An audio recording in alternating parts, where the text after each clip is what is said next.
In 2018, the United States of America became the largest oil-producing nation in the world. Then, just 1 year later, it became the largest oil producer of all time, producing 12.3 million barrels a day to exceed levels that expert analysis previously thought were unfeasible. And despite a turbulent period during the COVID-19 pandemic when oil prices temporarily went negative, production in the US is continuing to grow, which is made even more bizarre since the number of oil rigs in operation is actually declining. In just a decade, US production levels have leapfrogged those of geopolitical opponents Russia and Saudi Arabia, rapidly transitioning from import dependence to becoming the dominant global oil superpower. In fact, the USA now produces so much oil that for the first time since the 1940s, it's become a net exporter. This is a far cry from the USA of past decades, which was chronically reliant on geopolitically tenuous suppliers who could stop selling to the US whenever they liked. The country now enjoys its powerful position in the global market as both the largest producer and consumer, gaining a stronger hand in the trade deals and making it less susceptible to market control from the Organisation of Petroleum Exporting Countries. It's also ensuring a consistent energy supply to domestic heavy industries and households, supporting the wider economy and living standards. In a time when energy security is at the forefront of government agendas, the oil renaissance in the US has been extremely timely. But despite producing more oil than it consumes, the United States strangely remains the second largest importer of oil in the entire world. And with the unavoidable truth that oil is a finite resource where the USA has an estimated 11 years worth of reserves remaining, the rapid speed at which this natural resource has been sucked up out of the ground brings to question just how long these unprecedented levels of production can be sustained, especially as the industry faces irrefutable environmental concerns and strengthening competition from a maturing renewable industry, which is becoming more competitive and preferred by many. So, as always, we have a few questions to answer. How has the US become the largest oil producing country of all time? Why does the US still buy so much oil? And finally, how long can these production levels really be sustained? Looking at where US oil production is today, you may be surprised to hear that production levels actually declined consistently for 38 years from 1970 to 2008. During that time, the world was becoming increasingly interdependent with lower barriers to trade, and the most easily accessible US oil reserves became depleted. It became more profitable for the oil industry to simply import from other countries where oil was more abundant and production costs were lower, such as Canada, Venezuela, Mexico, Saudi Arabia, and Iraq. For the most part, this worked, although not perfectly. The USA struggled to contest OPEC's cartel power in the crude oil market, and OPEC was not afraid to use this power. In 1973, the Arabian subgroup of OPEC imposed an oil embargo on the US for providing military aid to Israel during the Yom Kippur War against Egypt and Syria.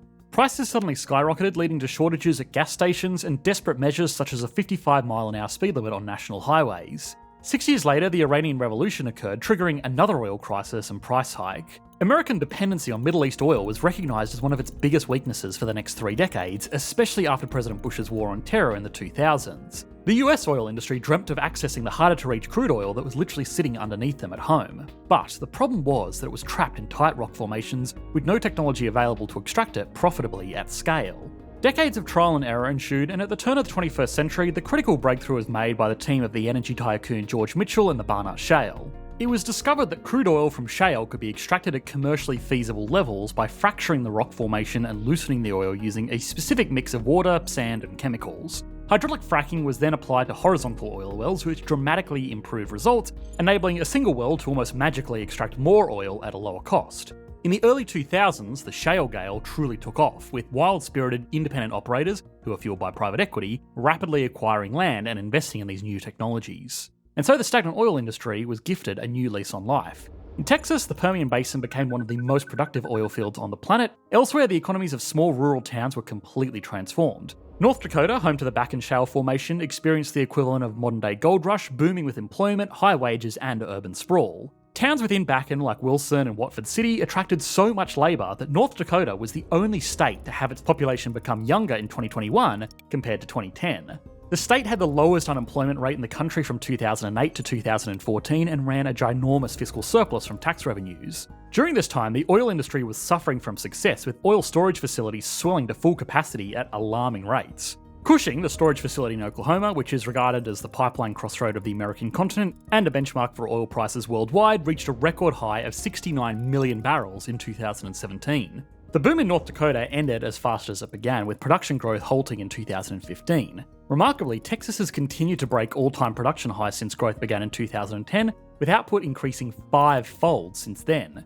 This state alone produces 43% of all crude oil in the US, with growth in fracking becoming so astonishingly fast that the unlikeliest of obstacles, sand supply, suddenly became the major constraint on production since it's needed to fracture the rock formations. Overall, the revolutionary technology of hydraulic fracking and horizontal drilling spread like wildfire across the entire country, and the effect was dramatic, with production levels increasing by 258% from 2008 to the present day. While traditional oil extraction techniques continue to be used, fracking now dominates, making up 2 in every 3 barrels produced in the USA.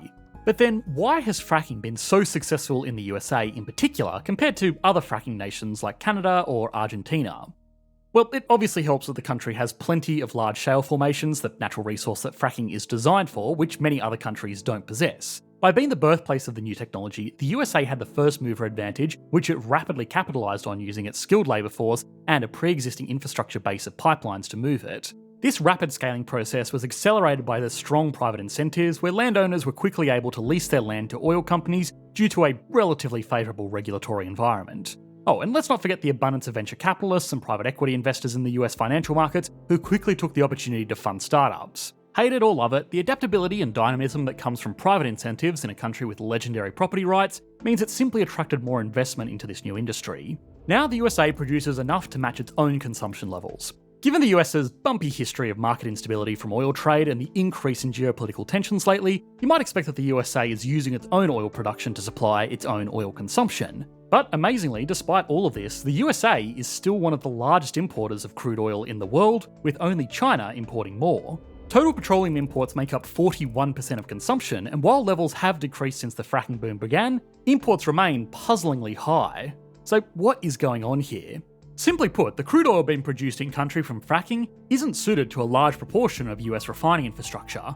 Not all oil is made equal. Crude oil deposits have a range of varying chemical and physical properties that determine the refinement process that's required. During the 20th century, the USA's refinement infrastructure was developed to process heavy sour oil, which without going into too much details, means it was dense and has a high sulfur content. This is because the US was mostly dealing with this type of oil being imported from countries like Mexico, Venezuela, Saudi Arabia, and Canada. This expensive infrastructure base has taken decades to build and fine-tune. But the crude oil that the US is now producing from fracking is light sweet oil, meaning it's less dense and has a low sulfur content. A huge proportion of the refineries that have been built in the US cannot process this type of oil, particularly in the refining hub of the Gulf Coast. Oil companies could invest into developing new refineries or expanding current ones to build capacity in order to process the fracking oil, but this represents an enormous investment of capital with a huge time horizon before any new refinery would be operational. The industry does not know how long the fracking age is going to last, and with the slow and inevitable march towards renewables ever present, the uncertainty surrounding the longevity of fracking makes any large-scale infrastructure investment into the industry extremely risky, particularly when the investment is expected to take many years to even become usable. And so the optimal solution for the industry has been to export the excess fracking oil, which it can't refine, and in return import the heavy sour stuff, which it has been built to refine. This has quickly generated steady cash flow for the industry, which has fueled growth. It's also supported energy security of political allies in Europe following the ban on Russian oil, which is now the top destination for US exports. For the US, there's another strategic benefit to this trade. The light sweet fracking oil is more expensive than heavy sour, as it requires a less complex refinement process. Since at the end of the day they usually produce the same petroleum products at the same price, there's more added value from refining heavy sour oil compared to light sweet oil. Therefore, by selling the more expensive crude oil and processing the cheaper crude oil, the USA is maximising the value it retains both from the oil trade and from more complex refining. Ultimately, this protects jobs, incomes, and profits in the States. And oh boy, have there been profits. ExxonMobil and Chevron, the two largest oil companies in the US, are making the highest levels of profit they've made in the last decade. Admittedly, this is in part due to global factors, such as the gradual price recovery since Saudi Arabia flushed the market in 2014, and the sudden price hike in 2022 from the sanctions on Russian oil following the invasion of Ukraine. But these caveats are exactly the point. The US oil supermajors and the rest of the industry were able to profit from these events because they had access to easily accessible high-value fracking oil to sell. When we look at the almost absurd growth in the US oil production in the last 16 years though, it's important to remember that oil wealth by itself doesn't guarantee economic prosperity, and in dozens of other countries around the world, it's done exactly the opposite. It would be naive to just automatically assume that the USA is any different. The resource is finite, and shale rock formations will at some point become exhausted. So how long can these levels be maintained, and how can the boom in oil production be reconciled against the environmental backdrop of global warming, a maturing renewable energy industry, and political ambitions for net zero? The US oil industry is in a period of consolidation. It's suspected that the boom years are already over, and the focus now is on efficiency for a market which, given the huge upfront infrastructure investments needed to operate, has large economies of scale.